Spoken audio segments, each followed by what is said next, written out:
2026 is going to be an awesome year. We got some pretty cool stuff coming up. First off, we got Foundations of Recovery. This is our flagship program. We're starting it in January. This is for anyone, man, woman, or couple who wants to come and reclaim their heart from shame, trauma, and betrayal. We start off with an education on all sorts of principles, give you the common language. We feed you from a fire hose in terms of all things recovery. It is such a great start to recovery. And we get at the roots of things, Tyler. This isn't like any other program. Like, this is our healing journey in process, and Foundations is where we begin. If you look at the value that you're getting there to kick off a good recovery with all of the right education, all of the right language, and a team to get you started while also being directed by Brandon and myself through the whole process, what a deal. So if you're interested, if you're struggling, if you've been wanting to do something for a long time, jump into this. This only comes around every so often, and we would love to have you there. Click the link in the description to sign up for it. And to make it even sweeter, we're also including a raffle for a free pass to the Radiant Dawn retreat. Anyone who signs up for Foundations will be added to the raffle for that free Radiant Dawn pass. If you're a man and you sign up for Foundations, your name still gets entered, and you can give that pass away if you win it to any woman that you want to. So what you're saying, Tyler, is if you sign up and participate in Foundations, you could possibly go to Radiant Dawn for free? That's exactly what I'm saying, which is crazy because Foundations by itself is already an insane value. Man, I sound so salesy. But it actually is awesome. So come to Foundations. And even if you don't come to Foundations, sign up for Radiant Dawn. It's beyond therapy, the best healing experiences that you can have. Click the link below and come join us.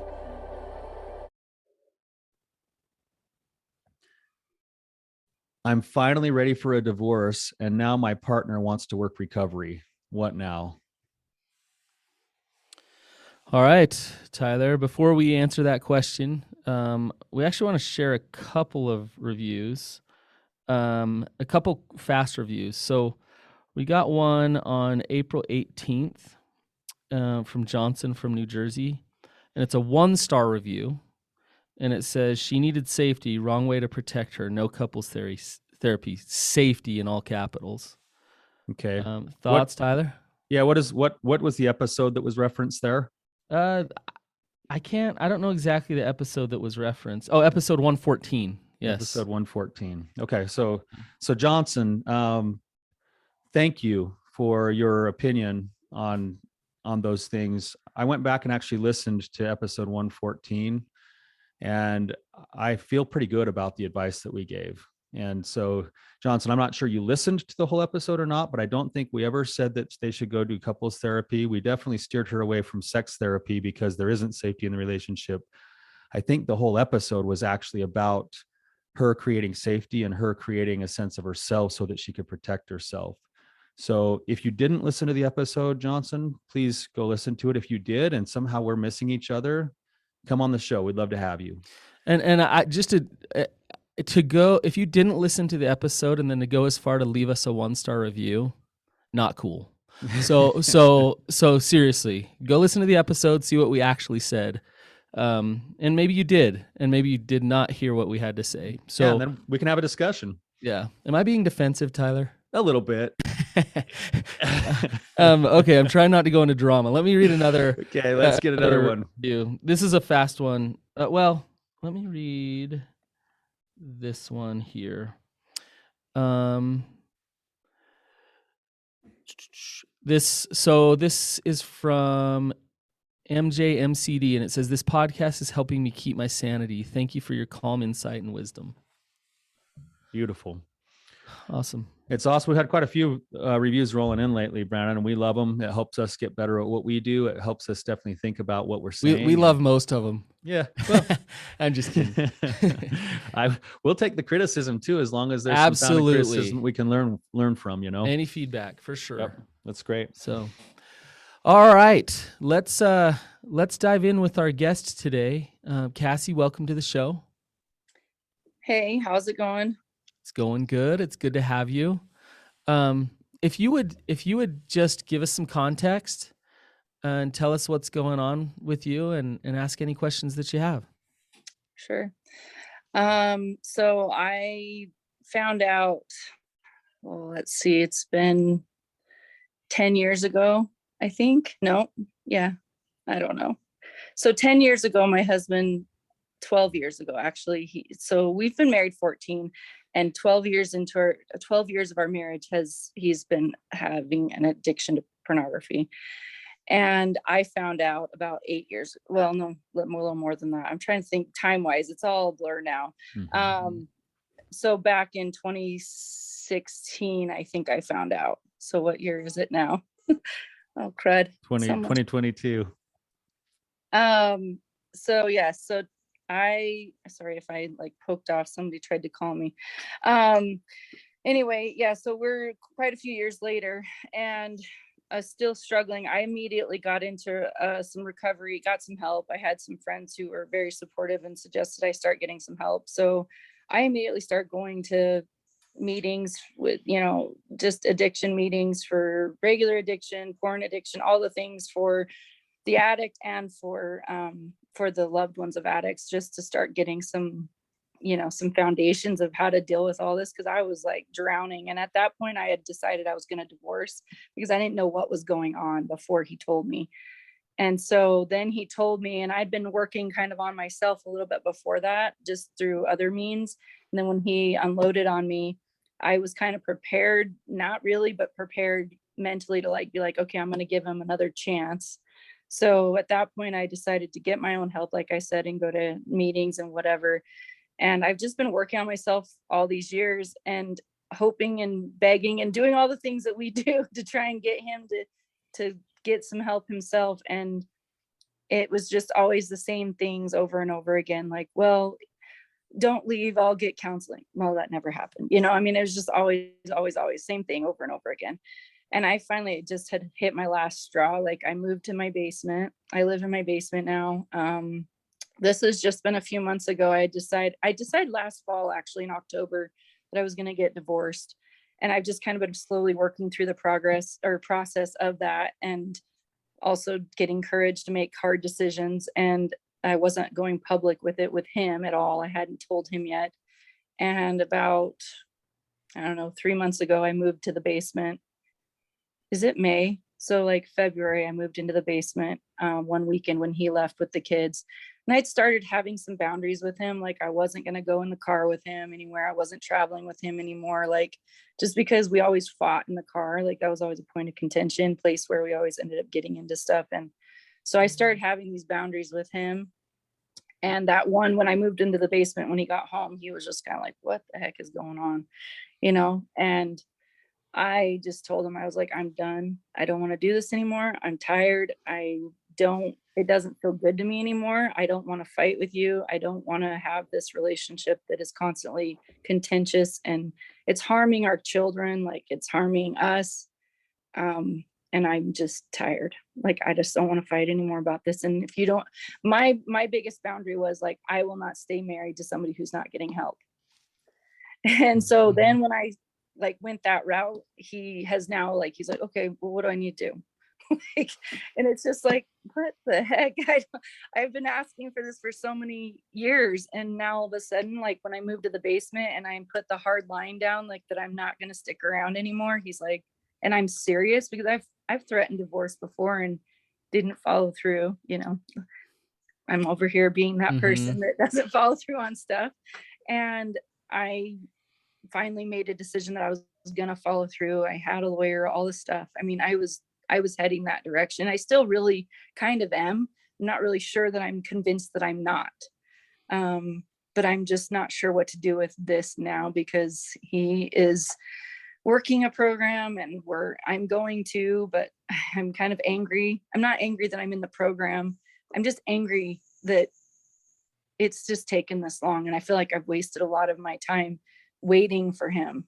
And now he's decided he's going to get help, but I don't believe him. I don't trust him to actually do the work.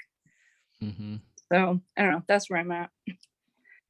Okay, Cassie, could you just, I don't know if you can or not here. I imagine there's probably like layers upon layers of different thoughts and emotions around your situation right now. You said you've got the anger that's there, that feeling of lost time, that feeling of, anger that he's taken so long to decide to want to do this. Is there any other emotion that's wrapped up in with this besides the anger?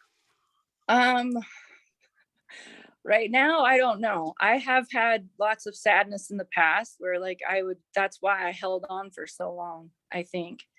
I also feel a little apathetic. I mean, that, like I just don't care anymore if he gets help or doesn't. Which is part of maybe what I'm frustrated with myself, is because I'm like, don't even know that I feel like I want him, like I care anymore if he gets help. Like I just don't care if the relationship works anymore. I've put so much time and energy into trying to work on my side of things for so long. And it just feels like he, all of a sudden now when it's convenient for him, it's okay. So yeah, I mean, there's sadness inside me, but not about the relationship. It's sadness because I feel, I mean, obviously I feel betrayed, and the real emotions that come with all of that. I mean, for so many years, I feel like I've just been ignored. Mm-hmm. So there's that feeling of having been dismissed on top of those other things. And I also wonder if there's one more thing there. You can tell me if it fits or not, but when these kinds of things happen, sometimes it's like it takes so much work just to get to the clarity you've gotten to, and then to have things change, it almost feels like your arm's being twisted into a decision that you just barely got away from. And so it's like now you're feeling stuck again. Yeah, I do agree with that, because I feel it's taken me so long to trust my own decisions and trust my gut on something, and I felt really good about my decision. Mm-hmm. And now I just feel like, yeah, I mean, stuck is a good word. I feel stuck again because I feel like I'm not sure if I should give it another shot. Like, I just, do I give another shot to then be, disappointed that he doesn't actually really want to get help? He's just doing this to be compliant. Yeah, Cassie, that was my question for you. What you just said is, in your opinion, and only he knows, but is he doing the Lift program because you finally held a line and are definitely heading toward divorce? Is that why he's in the program? Do you think he'd be in the program had you not done that? No. In fact, he didn't even want to do Lyft. I tried really hard to suggest other things. I just said, go look and see what there is. Just find something, and I suggested this one as an option, and at first he's like, I'm not doing that. It's just another glorified 12-step program, blah, blah, blah. And I'm like, you don't even know. You're not doing, I mean, you don't even know what 12-step is. You're not doing anything. Like, you know what I mean? It's just like, how do you even know any of that? Like, you don't do anything. And, I mean, obviously I don't know what he does on his own, but I can tell based on the way that what happens at home, that there's no changes happening. You know what I mean? And we've only been in Lyft for a few weeks, so I can't base it on any of that right now because it's early. But Cassie, I want to say this. This is kind of an interesting thing if people listen closely when I say this, but really, really bad programs can have some good results, and really, really good, well-designed programs cannot help somebody at all. Like I think of, and Tyler, I'm sure you can relate to this, but I think of my clients when I first started doing this and how much I didn't know what I was doing. And, but I have a few clients that I look back and they're thriving and doing well and in recovery. And I'm like, how are despite you? Despite me. I was so awful as a therapist. I didn't know what I was doing. And now, I've designed this Lyft program. I think it's awesome. I think it's really, really, really good. And there's people that go through that program and won't get better. They won't change. They'll get worse as they're in the program, even though I believe the program is good. And so here's my point. There's an ingredient that has to be there in order for recovery to happen. And do you know what it is? Any guesses? I mean, I feel like I don't know if I have the right words, but I feel like if someone really wants to get better, then they'll do the work that is necessary. And Yeah. I mean, that's just, I mean, to me, it's that simple. That's it. It's this, but it's this combination of this internal desire for change mixed with this real humility and openness to create that change in their life. And so, like, when I was a bad therapist and these clients who came with that internal desire and that humility, they used the good stuff that they got from me and moved forward with their recovery because they, inside of them, were going to create recovery. Mm-hmm. And so from your position right now, Cassie, you know, when you looketh on the heart of what's going on with your husband, you're looking at him trying to salvage something because he's scared of pain. And that's external motivation. Now, I do got to say, sometimes external motivation puts you in front of people and in the right places in order to get that internal motivation starting. So it's not horrible. Mm-hmm. But if it's just that, it's a manipulation. It's a I'm showing up this way so that you don't leave, but I'm not actually going to shift and change. And you're saying, but I need shift and change. I need that to happen. Mm-hmm. Correct? Yeah. Yeah. I mean, it's been, honestly, that's kind of been the whole like story of my life for the last several years of like saying, you know, I've tried really hard. I went from being extremely like, I don't know, you have all the H's or whatever. I mean, I've done all of those things, and I have tried to shift away from those for the most part. Like just, and then maybe not caring is the wrong word, but I've just kind of tried not to focus on his addiction, because his addiction really, I can live with his addiction. I mean, and not that I want that in our marriage or anything, but I understand that it's hard and there's relapses, all that stuff. I get all that. I mean, I've worked my own recovery on that. Like my first recovery was working on, I did the 12 steps on my, like, have no control over my husband's pornography addiction. That's what I did. And so that I've released that. I get it. What I can't live with is how we interact. Like our marriage and our relationship is horrible.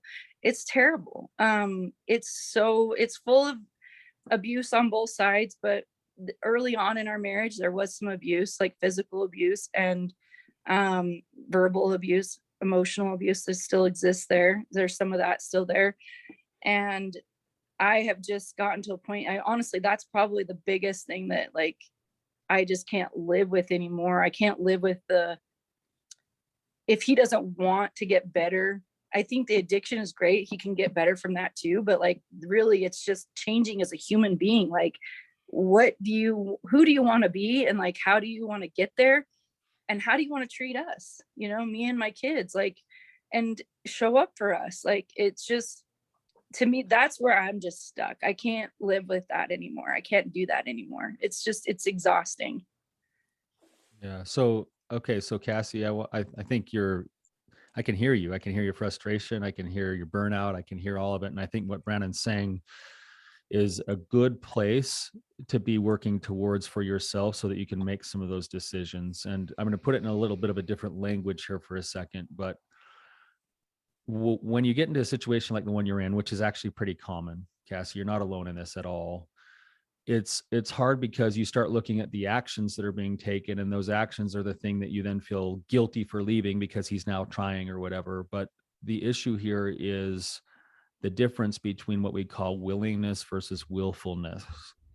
Willingness has all the things Brandon just said. Willingness is the internal drive that says, I may not even like the situation I'm in. I might not even like treatment, but I'm going because I got a problem and I'm going to learn something and I'm going to embrace this.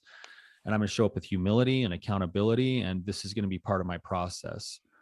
And willfulness says, I'll kind of do enough to try to avoid the punishment or the consequences of what might be happening, but I'm not really going to put my heart into it. And I'm not going to do anything that's more painful than I want it to be. I'm going to do recovery a la carte kind of. And the problem with that is that it looks like recovery. now because I'm going to my meetings, or I'm doing this, or I'm, Mhm. doing that, or I'm making my phone calls every week or whatever. But I'm not really doing it because I want to get better. I'm doing it in order to avoid whatever the consequence or pain is that I can see that's the writing on the wall. So Mhm. so the challenge you have in front of you isn't necessarily to go, well, I have to stay because he's now on the lift program.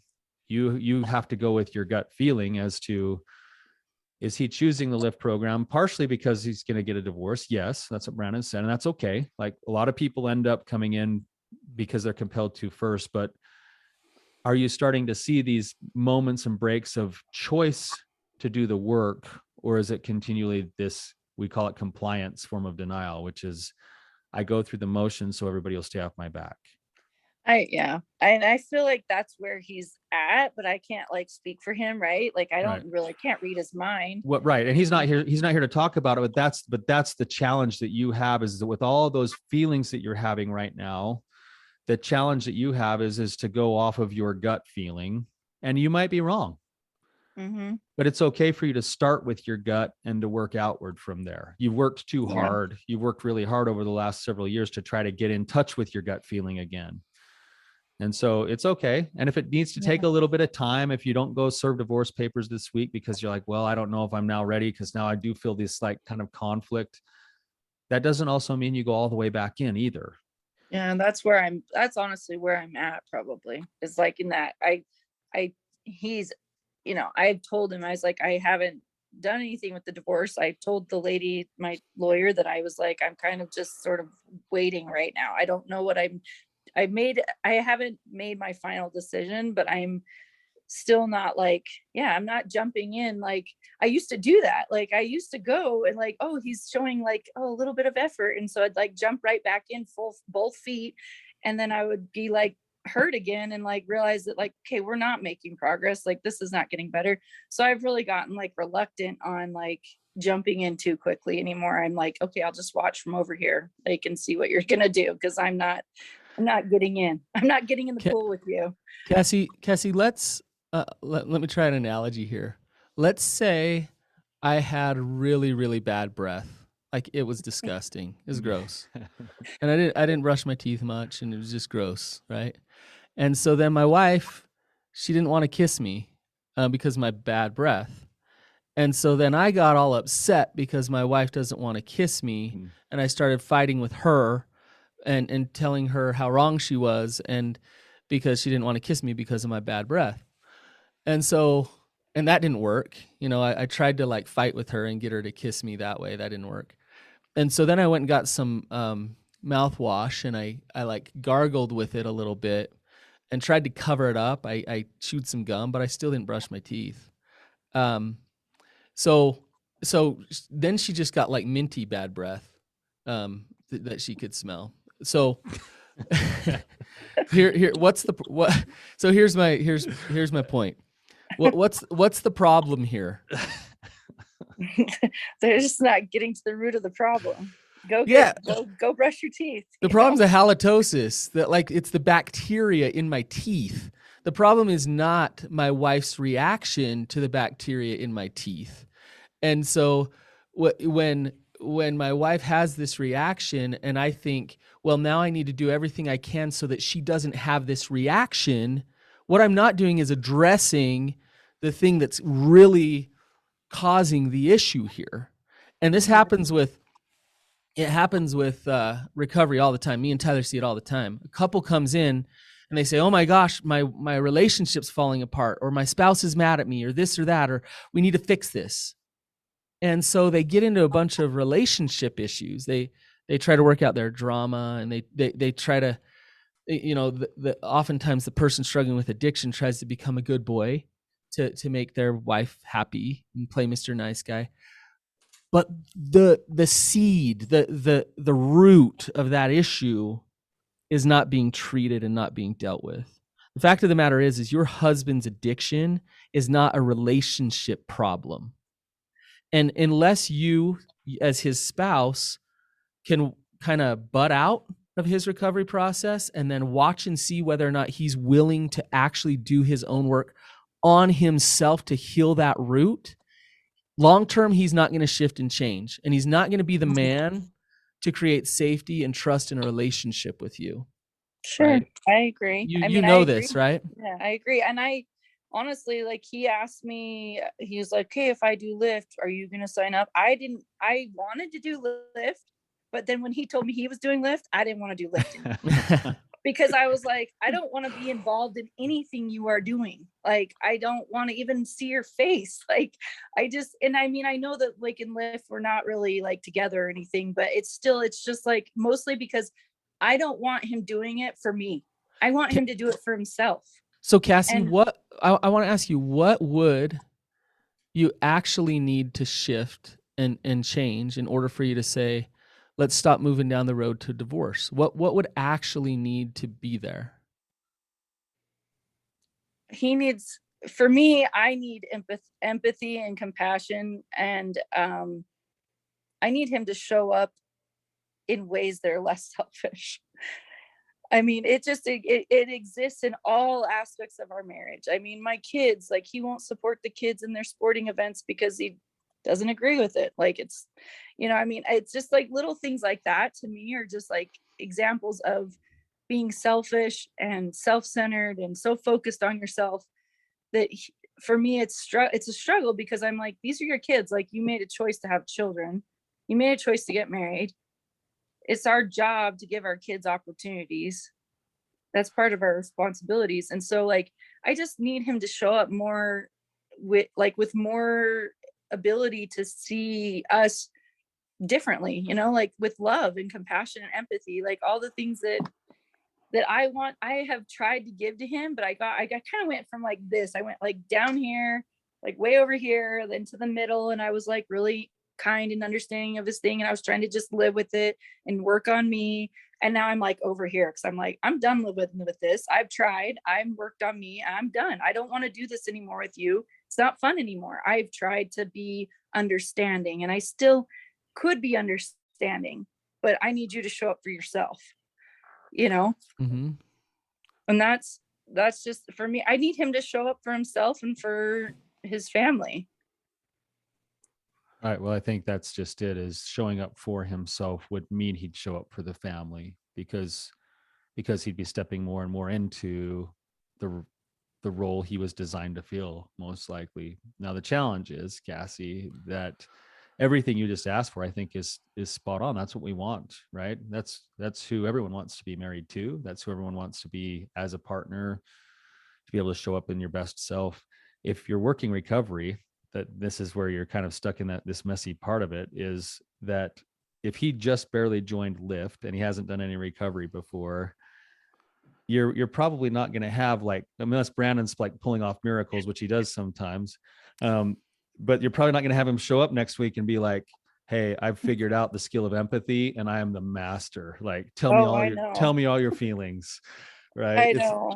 It would be a messy process at best if the heart's engaged. I know it's hard for me, because I realize that, because I've gone through this process myself, like trying to get to a place where I mean, it took me months to get to a place where I felt more empathy for him, for other people, for any addict, really. I mean, I hear the word addict and I feel sad, like not sad, but like I feel empathy for them. I understand it's a hard thing, and I get that. I'm trying to feel that for my husband right now, but it's really hard because I feel like he's just flipped a switch on me. Like, I don't know. I'm trying to get to a place where I can be empathetic in this situation too, like where he's now doing what he's doing, even if it's for the wrong reasons. I don't really know. I won't know that. Well, so if we look at this, like what Tyler just said, it's a messy, difficult process, even when his heart is engaged. But my question is, if we were to kind of dig down even further and look at addiction and that side of things, you say, Cassie, that you want more empathy, you want more selflessness, support and strength. That's what I'm kind of, you want more strength from him, more support. All those things are great. But and I would guess that he'd hear those things and be like, yeah, those are great. But why doesn't he show up that way? I mean, I think I know for a fact that I've caused damage in our relationship. I mean, I don't want to take all of it on me because it's not all my responsibility, but I have looked at my side of stuff and I know that there are things that have happened in our marriage that have created damage, and I've been a part of that. And I think that there's some fear in there that Mm-hmm. he's afraid of opening up and being honest with me about stuff. I mean, it's hard for me to see too sometimes because I'm like, I'm still here and I've been here all this time and you lied to me for 8 years before you ever told me the truth. Like, and I asked about it early on. I mean, in our marriage. But So there's a lot of, but Cassie, why did he lie to you for 8 years? because there's shame and Yeah, guilt and yeah. So follow that fear and shame, right? So it doesn't make it okay, yeah. but it helps you not take it personally. Oh To yeah. look at it and say, I'm married to a person who's spinning around in defensiveness to his fear and his shame. And where did that fear and that shame come from? Some of it might have come from things that you did in the marriage. You might have reinforced some things that were already there. My guess is a lot of it, most of it came from things that happened long before you guys were married. And so he has these false identities and just these are his shame triggers, the things that he's just trying to not let you see, but Mm-hmm. he's just totally showing up that way because that's what shame triggers do. They reinforce Yeah. themselves. But here, why am I going here? Here's the point. It's not okay. This is like the attachment disorder part of addiction. It doesn't create safety and trust, but it can be helpful for you to look at him through a lens of compassion and understanding. That doesn't mean that you have to stay married to him, Mm-hmm. right? You can understand why he's showing up selfish, why he can't connect to you, why he's not empathetic. Yeah, and you can see him as that little boy who's hurting and trying to protect himself and just struggling. Mm-hmm. And and and if you want to be married to a man, then you need that little boy to grow up. And maybe it's a day late and a dollar short for that. Maybe it truly is, right? Yeah.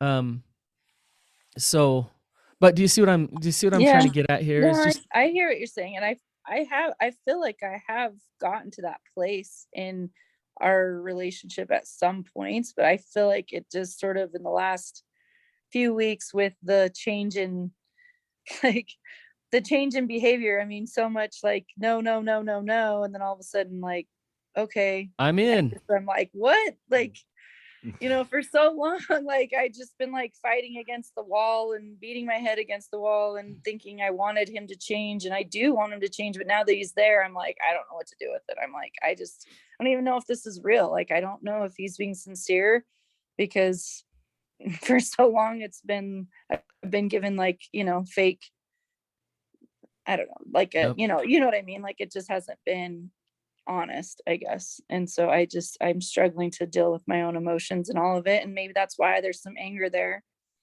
Um, I'm trying to figure that out. I'm working with my therapist to figure out like, why I'm so angry, and also observing because in the past there's been things where he will get some help and just enough to like use it against me.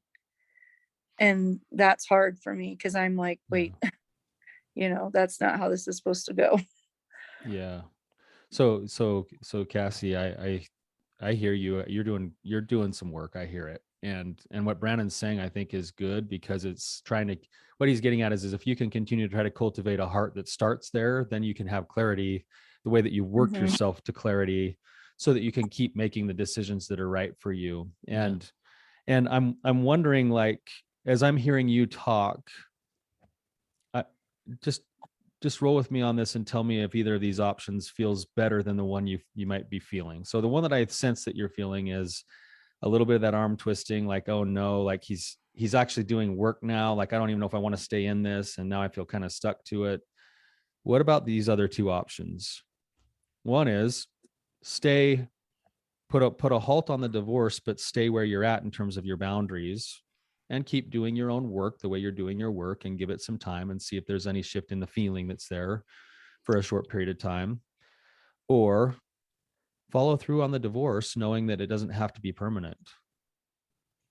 Like it's not like there's a cap on anything here. Mm-hmm.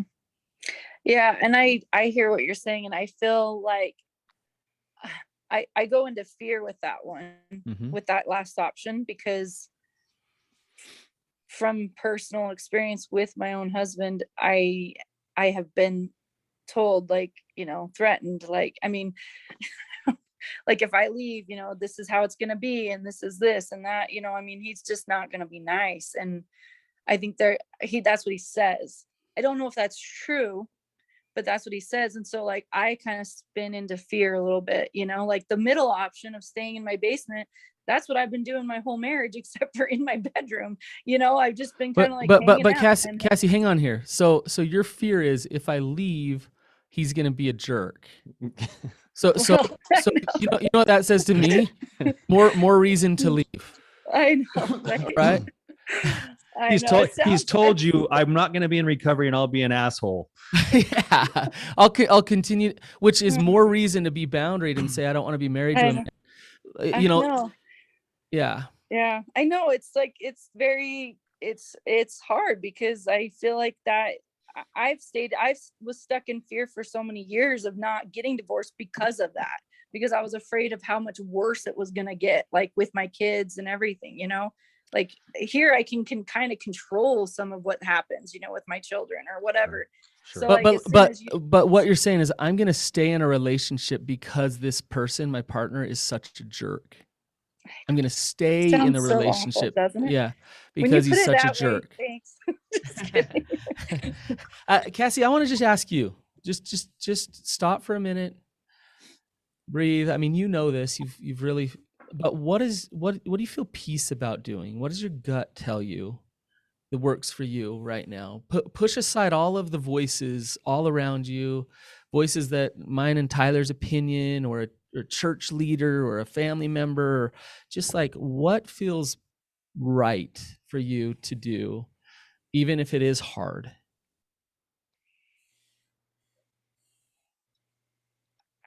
I mean, it's hard because I feel like I knew what I needed to do, and now I feel really confused again, and I don't like that feeling. So wait. So don't go ahead and answer now, because we just got an answer. Tyler, did you hear the answer? I heard that you still need to find the answer. That's your work. Yeah. That's why you're frustrated, is that you work so hard to get some clarity, and now it's like, oh no, and there's a new wrench in the works here, and I've got to go back to work and figure out what's right for me. And that sucks, and that's frustrating. That's so hard, but that's so, I think you're right. That's why Brandon stopped you. You don't need to come up with an answer for us. You've got to wrestle with the answer for you again. Right. I feel like I have been trying to figure out how I could stay for a little longer to watch, just to be an observer of where this is going. And then also does your gut tell you to do that, Cassie? I know I'm cutting you off. Sorry. That's okay. I think my gut has told me that I need stricter boundaries. Like, I mean, I'm getting better at holding boundaries, like moving to the basement, then saying I'm not going to stay married to somebody who stays sick, who chooses to stay sick, like, and knowing that there's options to get help. I mean, I've slowly started, and I mean, my first boundary was very small, and I've really worked towards like trying to figure out how to hold my boundaries. But I feel like in this situation, if I feel like I need to stay in the basement and live in the basement for a little longer and just watch and see, my gut is telling me I need stricter boundaries. I need some stronger boundaries for myself, like time with the kids. Like, I need us to not be in the kitchen at the same time. I don't need to be cooking for him. Like, he needs to take care of himself. Basically like an in-home separation, like a real in-home separation where we are doing things separately. I don't like interacting with him is painful for me. Like, I can't even stand being around him because either he's going to say something hateful or mean, or I'm going to leave my integrity. You know what I mean? Like, my integrity is going to be compromised. Yeah. As long as underneath all of that is this feeling of peace and resolve, Right. Yeah. I had a really hard boundary with somebody this week, a really hard talk, and there was consequences to it that were difficult and painful and really difficult. It wasn't fun, but it felt right. Like it Mhm. really truly felt right, and I felt that feeling in your gut that we talk about is that feeling of resolve, and I don't know how else to say this, but that feeling of truth. Mhm. There's a feeling of truth of this might be extremely hard, but I feel like this is truth and right for me between God and I. And so I can be strong in standing here because I Mhm. feel that feeling of truth even when it's so painful and so difficult. Yeah. Let me ask a question. So like I am it seems like the more boundaried I become, like, or the more I try to hold my boundaries, like the more he tries to repress me. Mm-hmm. Like, I hate giving this example, especially on the public thing, but like, here's an example. Like, there's something wrong with my car. He tells me that his boundary is that he's not going to fix anything in my car anymore, or do anything for my vehicles, or give me money to fix them, because he's living in a sexless marriage. Mm. And I'm like, that's not a boundary. That's punishment. That didn't make you just want to tear your clothes off and have sex with him? No, and it honestly just made me Gosh. repulsed. Like, and I was just like, this is, to me, it is like to me, that's a punishment, not a boundary, because it's not about how it helps him.